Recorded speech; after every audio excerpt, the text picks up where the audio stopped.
Hey guys, thank you so much for joining me here on today's live Q&A. I do this spontaneously because I get bombarded with a lot of questions in my DMs, so this is your time to be able to ask them here. You have already asked them in the stories before this, and now you can ask them in the chat, or you can go back in the stories, and that helps because I can pop up your question. So I am being lit right now thanks to a beautiful 2x1 Westcott Flex Panel light. I guess I should tilt up and show that to you, right? You want to see that? Look at this light. Bam, Westcott Flex Panel. It's pretty awesome. Anyway, so we're doing a Q&A. It can be about anything. The questions that I got, actually, not all of them had to do with photography. So we're going to do whatever. We can do whatever. I've found a lot of people enjoy just hearing about business or life or work-life management and all that kind of stuff. So we can do really whatever you'd like. So hey you guys. Hey Miguel. Hey Alex. How you doing? All right, let me pull up some of these questions. There's lots. Oh, by the way, if you can hear me and see me, please let me know. Say something in the chat. And we'll get started. All right, I see you use the Canon 1D as your choice of camera, even though you do see some Panasonics around me. These are not mine. These are my husband's. He's a Panasonic shooter. But I'm a Canon shooter. I'm shooting with the Canon 1DX Mark II. Why? Because that's just where my evolution of cameras took me. So when I first switched from my Canon A1 and my F1 from film to, I don't know why I'm holding this microphone. When I switched from film to digital, I went to the Canon 10D, then I had the 40D, then I moved to the 5D Mark II, and from the 5D Mark II, I moved to this little camera, the Mark IV, 1D Mark IV? Is that what it was? The Mark IV. Now I don't even remember. Anyway, but it was an evolution into a full body or I was full frame and then it went crop. That's what it was. So it was kind of a weird evolution, but it's just like where my path took me. And when I bought my 1DX, the one that I have right now, that 1DX came out before the 5D Mark IV, which is an amazing camera. And people always ask me, why are you shooting with the 1DX Mark II instead of the Mark IV, the 5D Mark IV? Well, that's just how my evolution of cameras went. So when I had the 1DX Mark II, I loved how fast it was. I loved how it performed in low light. I just loved, the processing. And quite frankly, I liked the feel of it. A lot of why I fell in love with photography is just the sound of that shutter, right? So I love the feel of that camera in my hands. And I naturally moved from the 1DX to the 1DX Mark II and just upgraded. So I do have shooters that shoot with a 5D Mark IV. I think it's a gorgeous camera, but it's just not what I'm shooting with. Now, don't ask me the hard question about when I'm going mirrorless. Don't do it. Don't do it. All right. Hashtags. Is it wise to repeat if they do well? Heck yeah. Anything you do with marketing, guys, if it's working, do it. There's no reason why not to do it. There's no such thing on Instagram as shadow banning like people have said. It's not a thing. So do what works. That's what marketing is. It's experimenting and figuring out what's working for you, your demographic, your client, your business, and then moving on from there. All right, let's pull up the next question. Secret for your beauty. I don't know about that, but exercise has definitely helped me. And I'm saying that kind of on purpose because the next question that I have here, it's in here somewhere. Oh, here we go. How often do you work out and how long are your workouts? So you may have known this because my last story asking for questions has a time lapse of me working out. I actually don't work out that much. I believe in working out so that you have a life. I personally work out so that I can drink wine and eat chocolate. So I work out 3 or 4 times a week. I do weight training versus cardio. I used to think that all cardio, intense cardio and spin classes and heaving on the gym floor was how I would lose weight. And guess what? Apparently it's not. So recently I've discovered that muscle building, that's right, muscle building actually burns more calories, a lot less effort. I work out for about half an hour every time I work out. That's it. So not that much. I use Beachbody. I use a program called Lift 4, and I love it. I love it a lot. Hey, Jay, what are the next big events that you're going to speaking to? Well, Jay, I'm not going to Thailand like you, unfortunately, but I did just come back from France, so I guess I can't complain there. The next thing I'm going to is Shutterfest. Any Shutterfesters here? If you are, please tell me hi in the chat there. Shutterfest is the next conference. I'd tell you to come join, but it's sold out, so you can't unless you already are. Shutterfest is the most comprehensive photography conference that is hands-on. In fact, I'm not even bringing my laptop because I'm not going to kill you. No death by PowerPoint. It is all just hands-on, shooting, learning, real stuff. So I'm excited. I can't wait for that conference. After that, I got some big things in store. I am keeping quite a few secrets from you guys that we're working on. I can't talk about them yet, but stay tuned. This is a good question about photography. Is it possible to take well-lit group shots with one light source strobe? Yes, 100%. Here's the secret. You need to get your light further away from your subjects, because the further away it is, the less you'll notice the fall off between the light and the shadow. So basically one side of your group photo won't be super bright while the other side is super dark. And sometimes that happens is you put the light too close to your group and you think, oh my gosh, it's not lighting the other side. I need another light on that side. No, not necessarily. You just need to put your light further back. Now, the further back it goes, the more powerful it has to be, so there's that. But throw an umbrella on your light source, maybe a shoot-through umbrella. It's just going to spread light everywhere, cover your groups, and you are good. All right, so, I mean, at least that's how I would do it. I see a lot of questions in the chat, guys. I'm going to get to those, all right? I just want to get to this fabulous question that's in here from before. A photographer can be empirical or strictly study. Now, I will admit, thank you very much for having me look up and Google what empirical actually meant. I had it in my head, but I didn't do so great on the verbal SATs or the vocab SATs, so I looked that one up. You know, I think it's both. Photography is art, but at the same time, it's math, it's light, it's ratios, it's math. It really is. So it can be a lot of both. Do you need to know all the math to be a great photographer? No, absolutely not. And if you know all the math, does that make you a good photographer? Heck no. So I think it's a little bit of both. You know, a lot of photography is just, quite frankly, how you feel and how you translate that feeling to your camera. All right, I'm getting into these questions that you guys have written in the chat. Thank you so much for joining me. There's actually a lot of them here. Did I have any Shutterfesters? Oh, there was one more question that actually I will pull up while I look through the chat. I can answer this one for you guys because I thought it was really important as an Italian to address this one.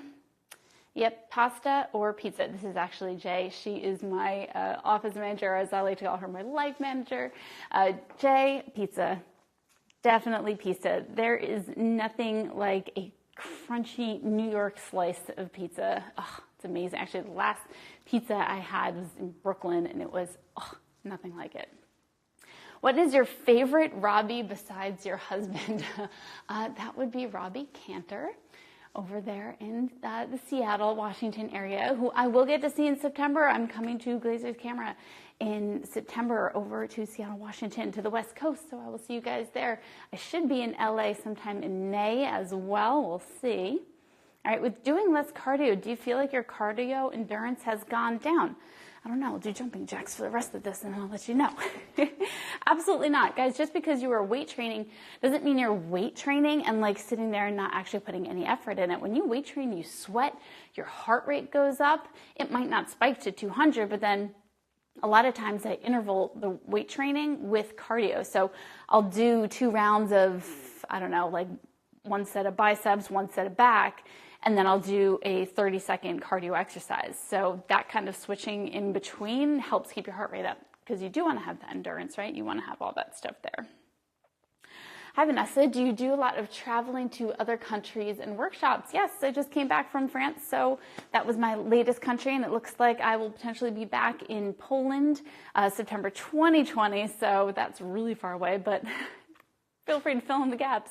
I've been to a ton of countries. I'd like to go to a few more, and I go to teach photography mostly, but now I'm expanding and teaching just small businesses how to do this Instagram stuff, and even teach small businesses how to take good photos for themselves, because everyone needs photos and videos for themselves for social media and for that kind of production, and you can do it with a cell phone, like I'm doing right now. Not to say that's the end of all video production or photo production, but you need to be able to use it. Oh, this helps me read better. There we go.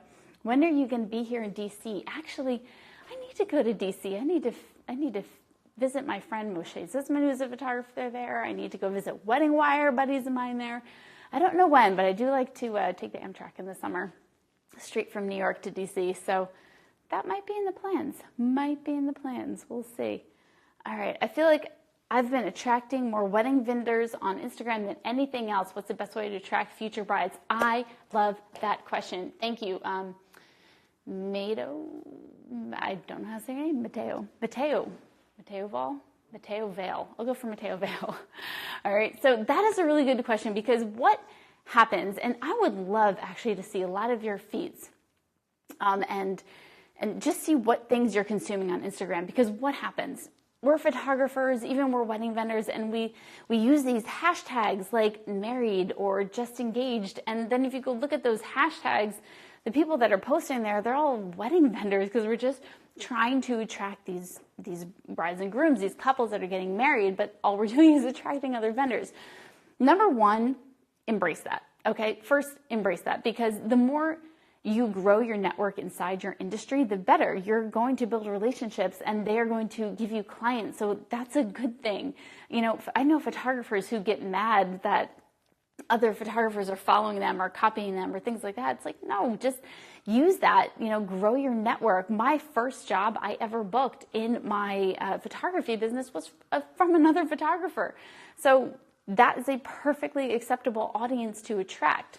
Now, if you want to attract couples, however, one of the best ways you can do this is start unfollowing a lot of those wedding vendors and start following a lot of people in your demographic. Because what's happening is you are filling your feed with all of these wedding vendors, and that's great. You want those relationships, but you're teaching Instagram that those are the kinds of people that you are attracted to, and then therefore are attracted to you. You need to switch that around. You need to start liking, interacting, following, commenting, looking at live videos for, not me, do for me, but for your actual demographic, all right? Now, one of the easy ways where you can start finding that demographic is go and look at the location tag, so the geo tag for a wedding venue near you.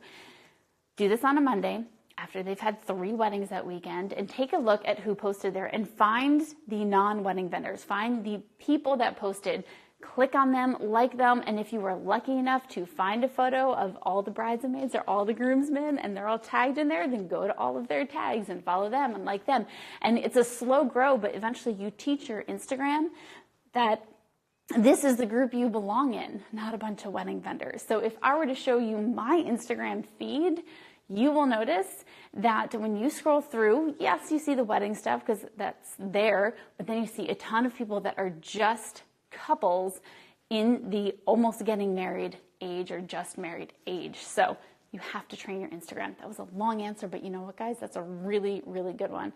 I get a lot of people that struggle with that and wonder why, hashtag getting married, and you really don't find that many people getting married. You just find photographers.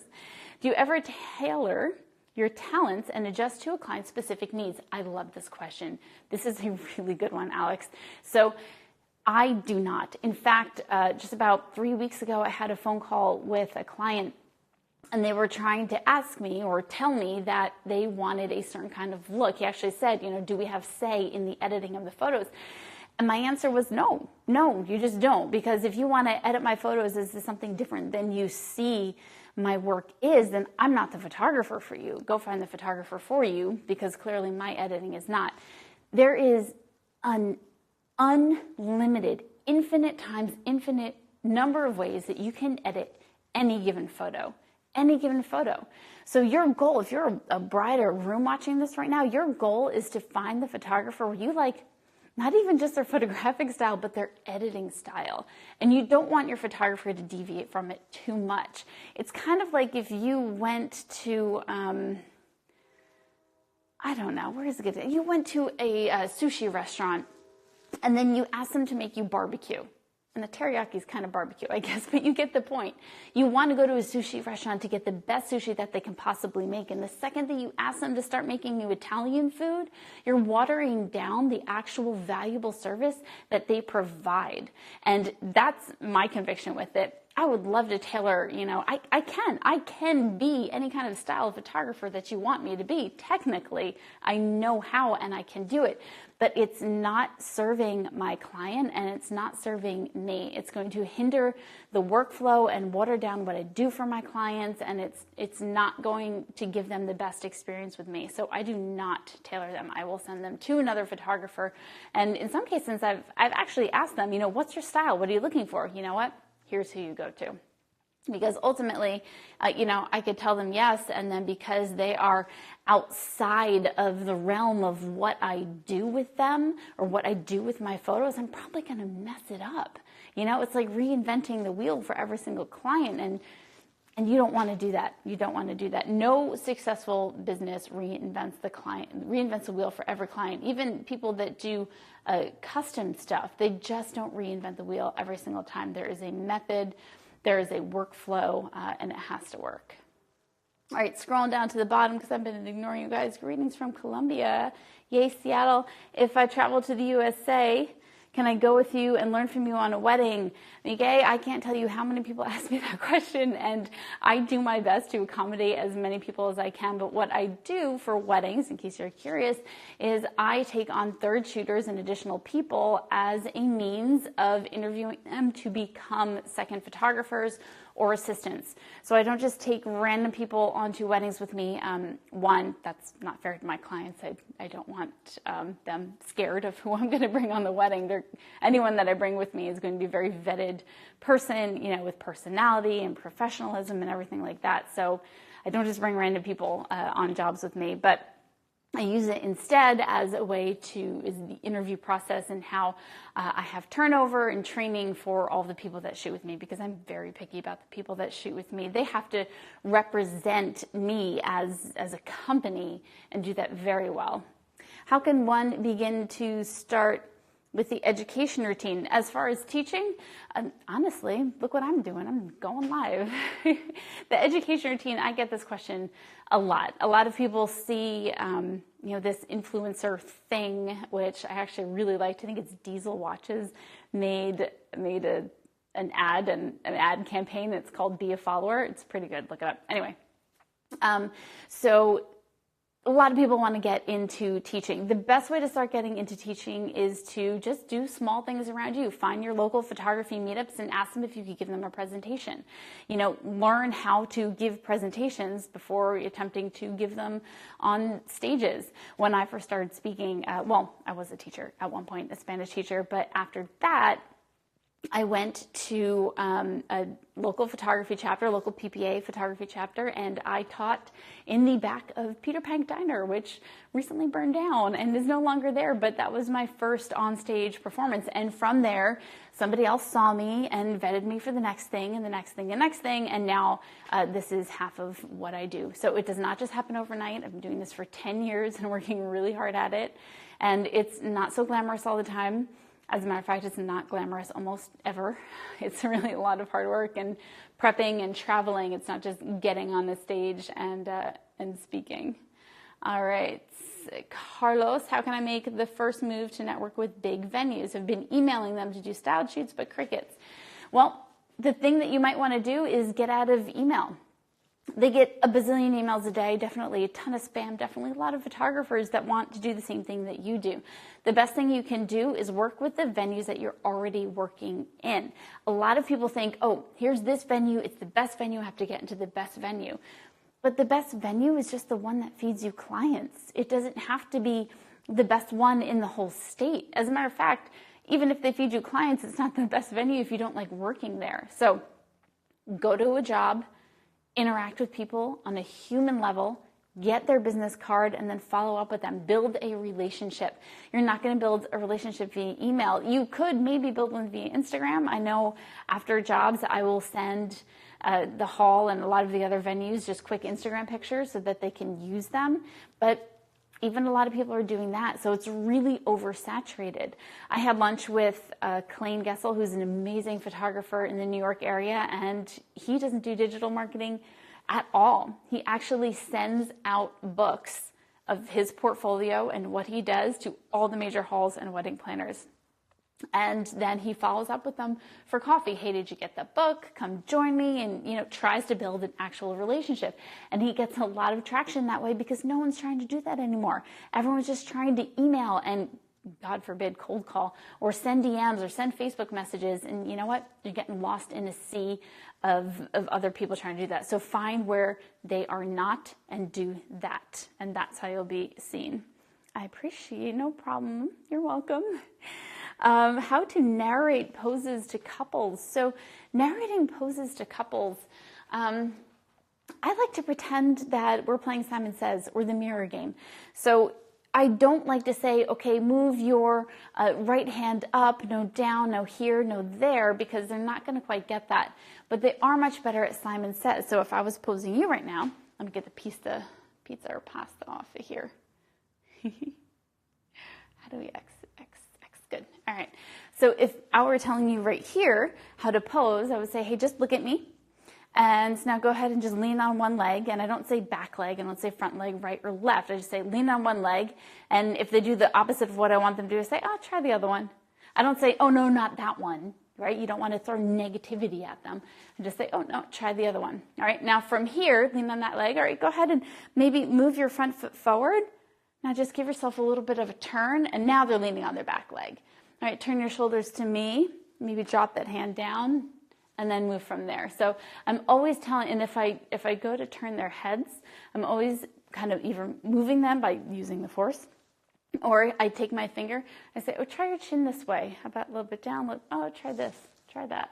All right, so I'm showing them exactly how I'm moving the neck. So demonstrating is a lot better than just trying to tell them what to do. All right, so just however you want them to move, just do it for them. All right, so one of the best ways to narrate posing and communicate that. Please leave the video here. Don't delete this. I will leave it here for 24 hours. I can't promise I'm putting it on IGTV, though. I usually don't. Pizza. Hey, which lens is the best for the Canon 6D for fashion photography? Well, that's up to you, but I know a lot of people for fashion photography like the 70-200 2.0 as a Canon lens. That's a pretty good one for runway shots and, that kind of range of longer compression. But then for more studio stuff, I know a lot of fashion photographers that prefer a wider lens. So the 24-70 is actually a good lens for fashion photography. It depends on what you're doing. Ideally, you have a good amount of light in the studio or even on a runway show. So you don't have to have prime lenses necessarily, but ones that are a little bit more versatile for you. So some zoom lenses might be better so that you always have what you need at any given moment. All right, scrolling down, pizza. Everyone agrees with the pizza. What are your top 3 lenses when shooting a wedding? So if I had to do top 3, first, number 1, definitely the 50mm. Is it right here? No, it's not here. Definitely the 50mm 1.2. Not necessarily my favorite lens, but it's definitely the one that I use the most. So versatile, portraits, couple portraits, family shots, landscapes, night photos, whatever. Then I would go with my 135 2.0. Love that lens. I call it the Canon secret lens. Not a lot of people have it, but it is a beautiful lens. And then I'd likely have the 24mm just in case I need a really wide shot. So those would be my 3 lenses that I use, though I always bring every lens I own to a wedding. I'm a lens whore, what can I say? All right, best way to grow a business in heavy saturated market, Long Island. Guys, same thing. Just, you got to work at it. I get questions, how do I build my business? I had somebody send me a message the other day. It's like, hey, I'm moving. What do I do to build my business? And I'm like, I don't know how to paraphrase that into like this text message right now. Building a business takes absolutely everything that you have.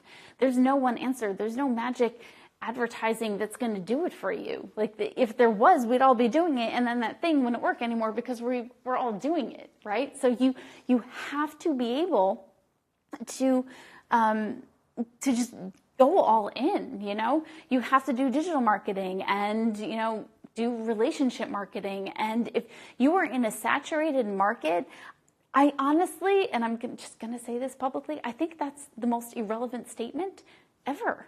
Because I don't care how saturated your market is. Just because there's more photographers in your area, that likely means there's just more people in your area. And if there's more people in your area, then there's more customers in your area. So it's all ratios. There, I said it. All right. You build a business just like you would anywhere else. Because if you're not telling me it's a saturated market, then you're in the opposite end and you're telling me that you're in a market where that doesn't value photography. So it's just one excuse or the other. And either one of them, they don't change the way that you build a business. You work hard, you market yourself, you do everything you possibly can, you find what works, you reevaluate, you do it again and try new things, and you just keep going. And above all, if nothing else, you serve your clients first. They're the priority. If you serve your clients first, they're going to talk about you and do all the marketing that you need. There's end rant. All right, how do you start in wedding photography? I'm a newborn photographer, but would like to transition. That's a really great idea. If you're going to start in a new type of photography or just photography in general, one of the best things that you can do is try to work with as many different other photographers as possible. So go second shoot or third shoot for free because you have no experience. No business being paid, right? This is your education. You should be paying them in a lot of circumstances. If you're going to school, that's what you'd be doing, right? So go find other people that you can shoot with and learn from and see what it's like, learn the ropes, attend weddings, and then work your way up. Please do not just start advertising weddings and go shoot one when you've never done one before. That would be like my personal nightmare as a photographer and as a bride. So make sure you don't do that, but network. Oh, hello, Cappuccino. Cappuccino's here, one of my fans, my friend's fans. How to get everything sharp when shooting at 1.8. My friend, it's 1.8. You're not getting everything sharp. You're getting an eyelash.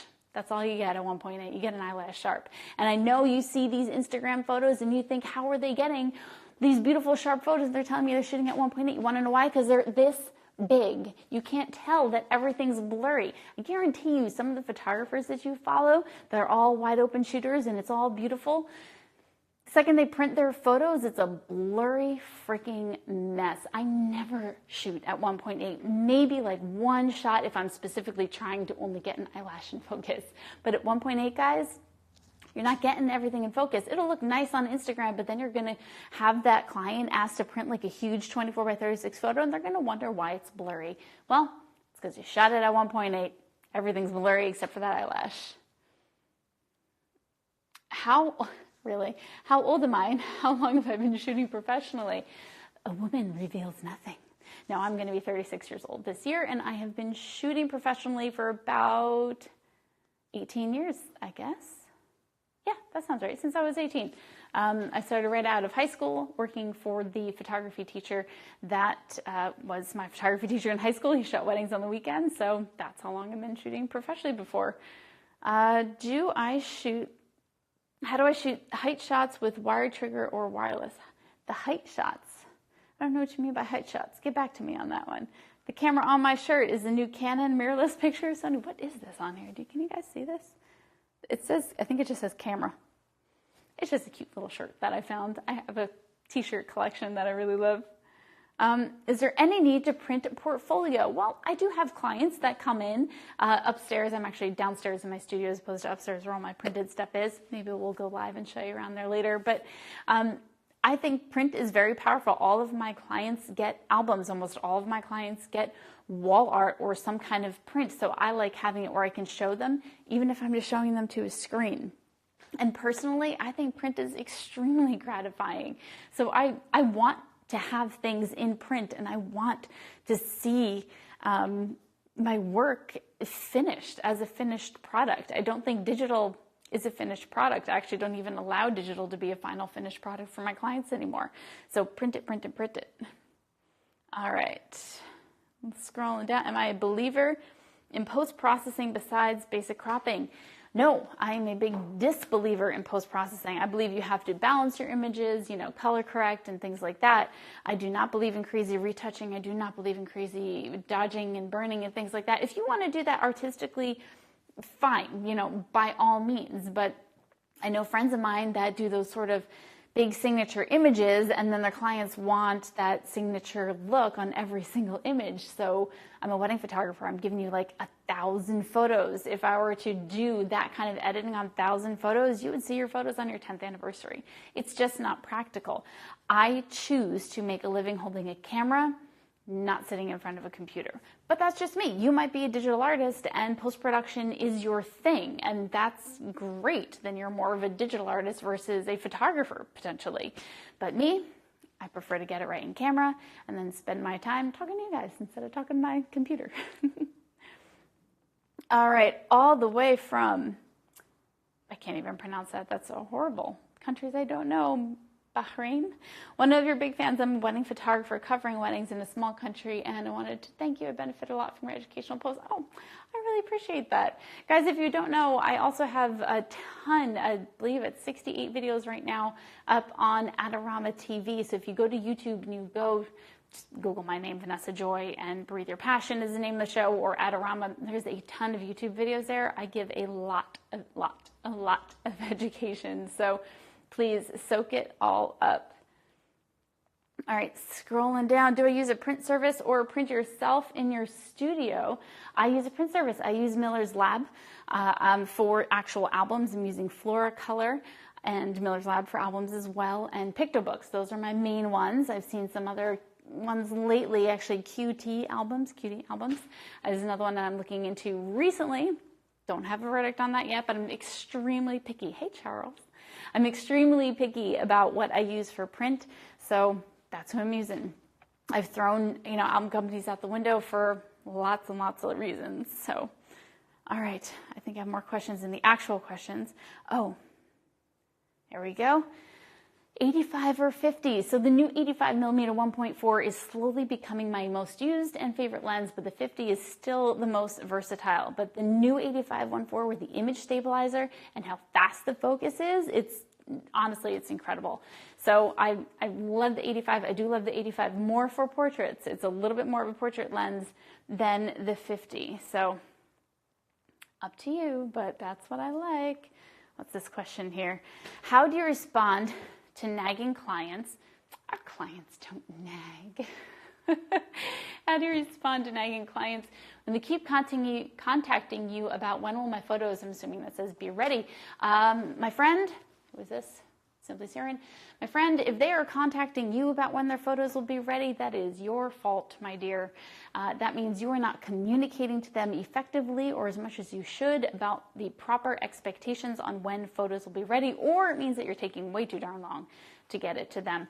I tell my clients in the first initial consultation that they'll be 3 to 4 weeks after their wedding.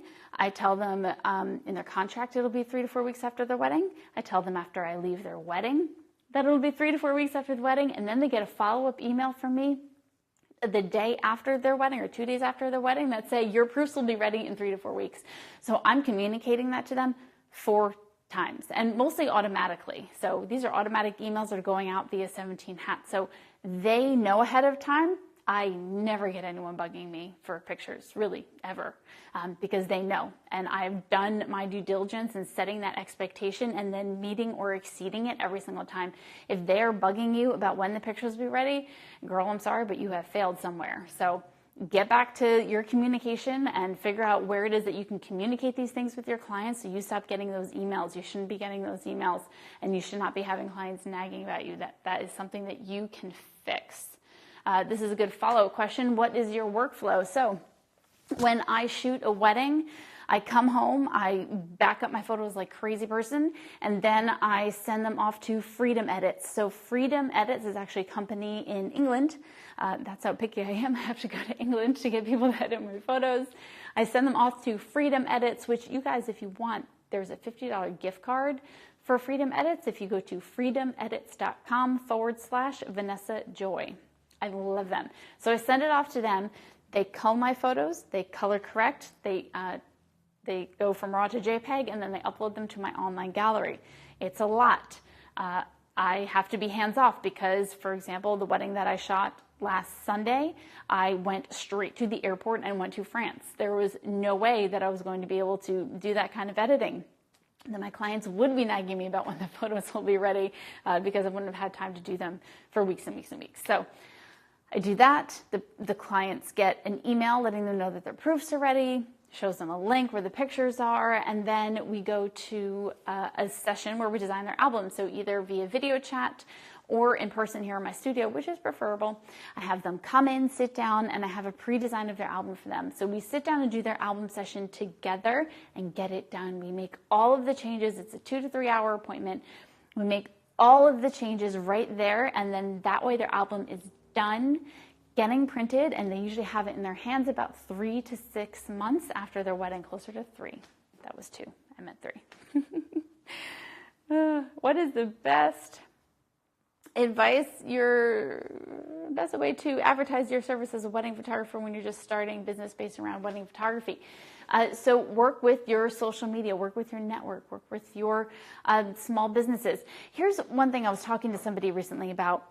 They were asking me, it was actually in a DM, they were asking me, everyone, it's so saturated and everyone, needs to have wedding planners that recommend them, but all these wedding planners, they already recommend these other photographers and this person's getting all poo-poo on themselves. Well, here's the thing. It's the same as the halls. Like, you're trying to get on this hall list and they're like up here. Why, if you can't reach up here, why aren't you working here, here, here, and here? Same thing with wedding planners. Yeah, I would love to be on like Marcy Bloom's photographer list or Preston Bailey's or David DeTerra's, but you know what? I'm not. I'm still an extremely successful photographer though. Why? Because I built relationships with the planners that are around me and the ones that I like, which is even better because then I get to work with people that I like. So don't look at like these big halls or these big planners or ways to advertise and go for that. Find people that are in the same boat as you that are trying to build your business, and then collectively you all build each other up to the point where everyone now is looking at you and thinking, I just want to get on their recommended list. So look for that as opposed to just like looking up and trying to get to them, because those relationships that you see, they have history. They've got a ton of history, and you're not going to just like pop in there all perfect and break that up and be the next best thing. Work on authentic relationships that are going to grow with you. All right, let me go back to my little questions here because these are much easier to read. Scroll down, scroll down, scroll down. This one, is the 5D Mark III still worth it? I don't see why not. It's a perfectly good camera. Are there better models? Are there better technology? Yes. But if you know your gear and you know how to use it, there's no reason why the 5D Mark III is not a good camera anymore, guys. As long as you know your gear, you're fine. What is this? What is the best strategy for approaching a photographer mentor? Well, again, it's down to relationship building. Now, there are some people, myself included, that do mentors, and this is not like a sale right now because I'm actually not taking any new people to mentor, so don't think that. But there are people like me who do bring on people that I mentor and charge for it, so there's that option. And then there's also just the option of building relationships around you and finding the people that you truly connect with. Because as great as it is to, find somebody that you really look up to and be inspired by, you really need somebody who's closer to you. And a photography mentor can be somebody sort of along the same lines as you, hopefully a little bit more. Like if you're 5 years in business, maybe they're like 7, 8, 9. Somebody that just has a little bit more experience with you, and find somebody that's going to be honest. Photography mentors should not be, clapping you along and patting you on the back. That's great, and they should be encouraging, but they really should be kicking your butt a little bit, because that's what's going to get you to move. You don't want to find a mentor that's nothing but a cheerleader, right? You want them to really be moving on and moving you along, and they're not going to do that by just telling you you're doing everything right. Can you recommend an affordable off-camera light? Well, it depends on your definition of affordable. Personally, as a Canon user, the more affordable option would be the Canon now, don't freak out, photographers. I'm going to tell you it's the 470 EX AI, the one with the head that actually moves by itself. Now, the reason why I say that is because you can take it off camera, and you can buy triggers, pocket wizards, whatever you want. But I personally, so that's a lower end model, I personally would use the 600s. Because the 600s, they have the transmitters right in them, and that's sort of like your middle ground. Now, if you're really into off-camera flash and you're using a system like ProPhoto like I do, that's where it gets more expensive. Then I'm using the B10. The B10 is by far my favorite off-camera flash. Some people really like the Godox. I can't talk about any of them because I've never actually picked one up, so that would be very disingenuous. My personal journey was going from Canon, the 400, the 580EX actually, and then I jumped to the A1s and the B1 and the B10, things like that. So that's where I would go, down kind of your manufacturer line, and then go from there. With light, and same thing with lenses, guys, make sure you just think ahead, because I know, the Godox is a cheaper version, but how many times are you going to have to replace that? Or if some point in the future you're going to want the power of a B1 or, something in like the ProPhoto family, then over the long haul, you're actually spending less money, spending more money to begin with, because you'll be spending less money overall. So always look at big numbers, like big number costs. My work is flawless. Oh, thank you very much. My work is not flawless. If you guys actually want to go to my last YouTube video on Adorama and read the comments in there, and man, those YouTube trolls will tell you how very flawless, or not flawless, my work is. I got absolutely eviscerated on that first episode of Breathe Your Passion on Adorama's YouTube. And you know what? Quite frankly, some of them were right. The sun was too low to the ground, and yes, I could have put one more orange gel on there, but client still loved it. So there's that. Any connections worth exploring in the Seattle area? Well, I don't know anyone too much in the Seattle area other than my friend Robbie and Lindsay Cantor. So there's that. Time balance, business and family compromising, how to get rid of the guilt feeling for not having enough time for family. Oh, let's see. I'm trying to think of an authentic way to get on that. So authentically speaking, I feel like I don't have a lot of time with my family, but I do stick to the things that I've told myself that I want to do, like be there in the morning with my kids and make breakfast and make sure that we all eat dinner together every single night that I am here. So those little routines, while I feel guilty when I am away traveling or when I am working, when I'm home, if I'm present and I'm home, no phones at the table, things like that, that helps me be a better collective part of the family. I'm not going to tell you I have the perfect work-life balance. I don't think there's a perfect work-life balance, but as long as what you have with your family you're making meaningful and you're there and present, I think that's what's really important. Any kind of goodies you provide for your couple, small gifts? Yeah, I do lots of gifts for my couples. Tons, really. I send them a cute little marriage book when they first book with me. It's called 10 Great Dates Before You Say I Do. It's really adorable. Love it. Talks about things like finances and kids and just gets conversations going. Before the wedding, about a month before, I give them a little pre-honeymoon gift. And that sounds dirty. Oh man, it's not. It's something they can take to the beach. Anyway, and then after everything is all said and done, I do send them a little bit of a goodbye gift. It's kind of sentimental. There were way too many hearts on that dirty comment there, guys. Come on. So bad. So bad. All right. I picture this. Do you start each shot with a color chart so color correction is correct? If I was shooting in the studio more, I probably would do that, but I don't. Just because I'm moving so much in any given area on a wedding day that I'm not going to remember, and flat out, I am not going to remember. I'm not saying it's not possible. I'm saying I personally am not going to remember to whip out my color checker and take a picture with every little area that I'm in. Just not happening. Freedom Edits deals with my editing, so maybe they'd like me to do that. I don't know. Maybe not. Probably be easier for them. What? Oh, wait, I got that question already. Scrolling down. And good. I'm glad that you like the honest and real. That's hopefully what you're getting with me. All right. Let me go back to these actual little question bubbles.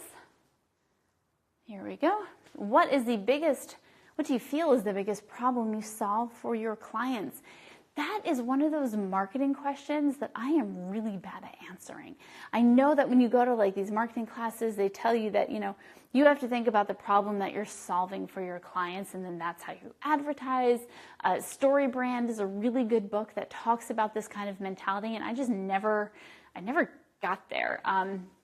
For me, if I'm going to say that I solve one of their problems, is I take away the anxiety of a wedding day. At least that's my goal, is when they book with me, I want the entire experience to be carefree. I want them to know that they can ask me questions.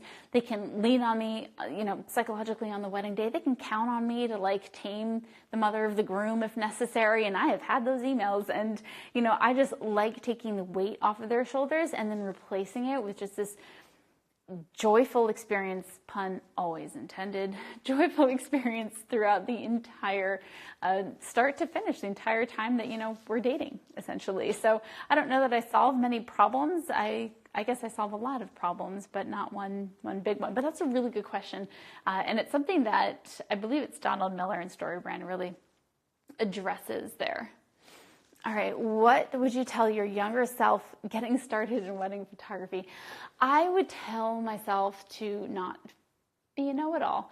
I was a know-it-all when I was around like 20, 23, 24. I was kind of a snot, honestly, and it took a lot for me to realize that I just know so little. And even now with, stuff that's going on in politics and stuff with really anything, I always like to remind myself, one, you never know what happens behind closed doors, and two, you don't know everything and you will never know everything. So that's what I tell myself. You don't know everything and you never will. So, all right, let's get to some of these last questions that I have here. This is a question: can you recommend a lightweight Bowens mount softbox? And the answer is no, because I don't use Bowens, so I don't know what Bowens mount softboxes there are. However, I am a fan of Westcott in general, and I'm pretty sure they do a lot of stuff with Bowens mounts. So if you go to Westcott Lighting's website, they'll have a lot of stuff on there. So that's where I would send you. Or, honestly, if you are in the New York area, just walk right into Adorama, and they have a whole lighting section, and the people there are really knowledgeable, and then you can see what it is that you're buying. A lot of times we just look at stuff online because we're used to that, and, hey, Amazon, and then we buy things, we don't like them. The nice thing is that there are camera stores like Adorama that you can just walk into. This is another good question. Easiest thing to overlook on a wedding day. For me, the easiest thing that I overlook on a wedding day is forgetting to take a photo of the couple's parents alone without the bride and groom, because everything in my mind is bride and groom with this person, bride and groom with this person, bride and groom with this person. And I would like to start doing more family breakouts where right now the bride and groom aren't here. I just do, maybe the bride's sister's immediate family, or just the bride's mom and dad, or, things like that. So I think other people that are important to the bride and groom but aren't necessarily the bride and groom are things that I overlook a little bit too easily. All right, one more question here, and then I'll take a look at the chat again. How do you advertise your business? So I do everything as far as advertising my business. I don't pay for a lot of advertising other than Wedding Wire and a venue organization near me, just because those are the places that I have found the most return on. Most of my efforts go into social media and building relationships.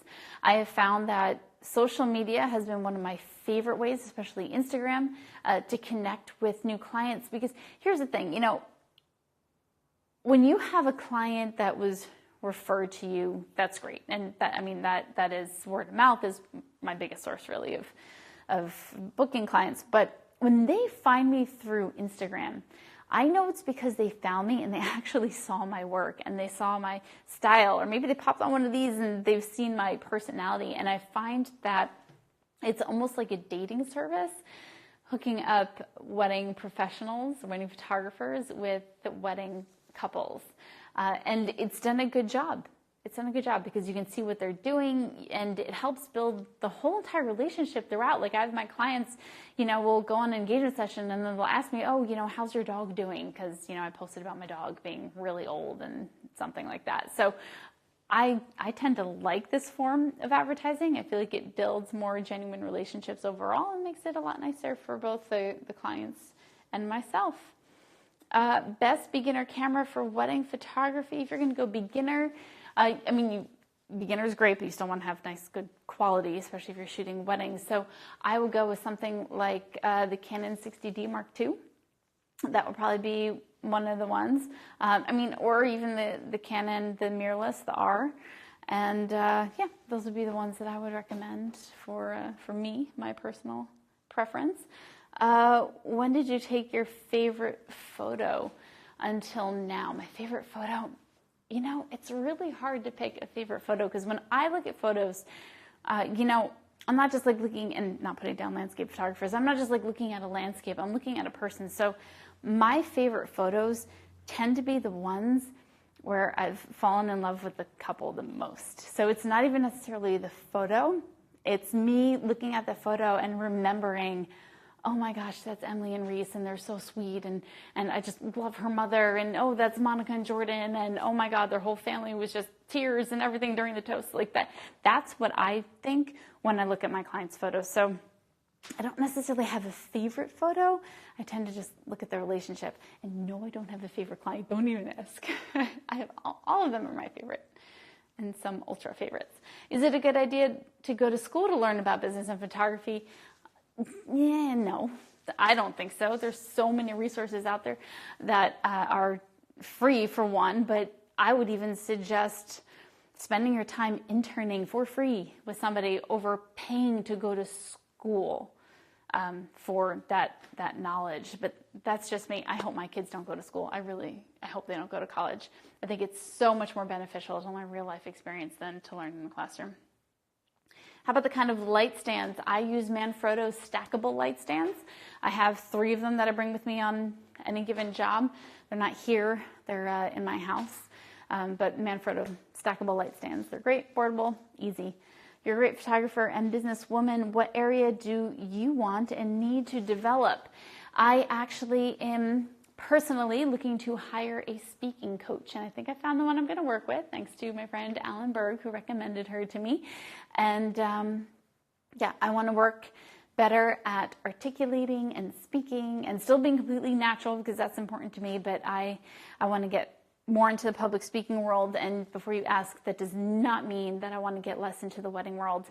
I do not believe in only speaking and not doing. I believe in doing both, or becoming relevant very quickly. So that's next for me. All right, guys, you have been fantastic. This went an hour. They're going to kick me off in a minute. I will leave this up here for 24 hours. I don't think I'm going to put it into IGTV, maybe. But in the meantime, make sure you head to breatheyourpassion.com if you don't already have. There's a free ebook there, 9 Secret Ways to Brand Your Business. That's breatheyourpassion.com. Breathe is spelled with an E, not breath your passion. Breathe your passion. People make that mistake all the time. And I will see you guys around Instagram, and definitely head over to YouTube to Adam Rambis channel, where I am launching a new video. I believe it's every Friday is coming out over the next 9 weeks now. So there's going to be a new photography related video. There's already one up right now about how to make a crappy day look not so crappy, more like golden hour. And there's a lot of crappy comments that are just fun to read. So feel free to go do that, but I'm sure you'll learn something too. All right, that's it. Well, I like this question, so I'm just going to say it. Carliti Photo says, what's your happy place for weddings per year? This year, it's no more than 18. I'm at 16 right now. I think I'll take 2 more, but that's just because of those super secret projects that I haven't told you about yet. So I have to limit what I'm doing to get to those. They're going to be really fun. I can't wait to share them with you guys, really. And thank you so much for watching with me. I'm going to hit end. You guys are amazing. Hopefully this was helpful. Let me know if you want to see more of these. And enjoy your Wednesday?